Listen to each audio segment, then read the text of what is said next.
movement to repeal the 19th Amendment for women to have the right to vote. What do I think of that?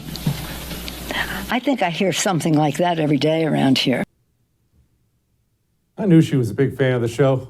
Joining me now, my friend Josie Glabach. You see her all the time on Timcast. She's known as the Redheaded Libertarian on there. Josie, what is this 19th Amendment Nancy's talking about?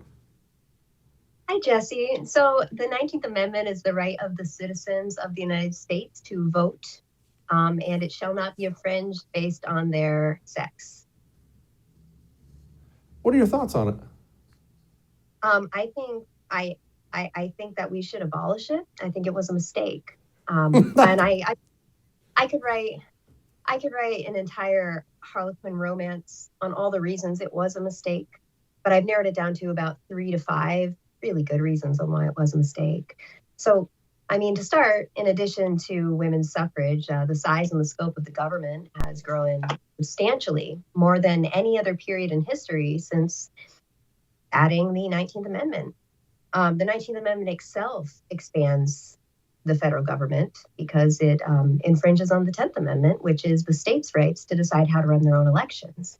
In the original Constitution, the founders don't even talk about voting because that's a state's issue. It's not a federal issue. So it's a 9th and a 10th Amendment issue. And then finally, I mean, third, women are emotional. Like, we're train wrecks. Like, why would you want to fight anything? Women are supposed to be emotional train wrecks too. We're meant to bring balance to relationships with our nurturing and our intuition. And the founders kind of saw it as one family, one vote. So they just decided, the men, they can think logically, broadly about abstract ideas and deduce a suitable conclusion where women might not be able to. And, we can look and see evidence of this looking at, say, the 2016 election. They did an exit poll, and if only women voted, there would have been 458 electoral votes for Hillary Clinton. That is insane. This shows that we cannot be trusted. So.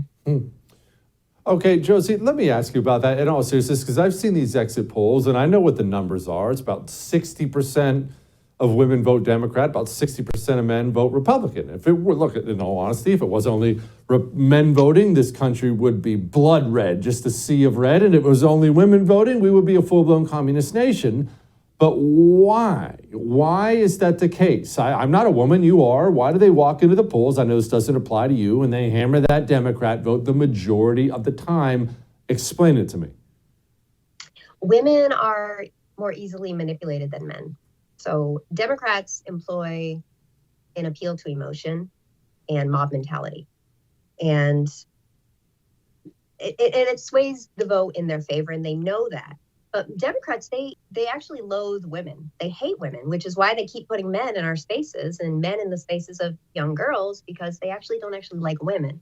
But they do really like to hold our identity hostage for when they want an abortion vote or when they want an equal pay. If you believe in the equal pay myth, then you get to be a woman.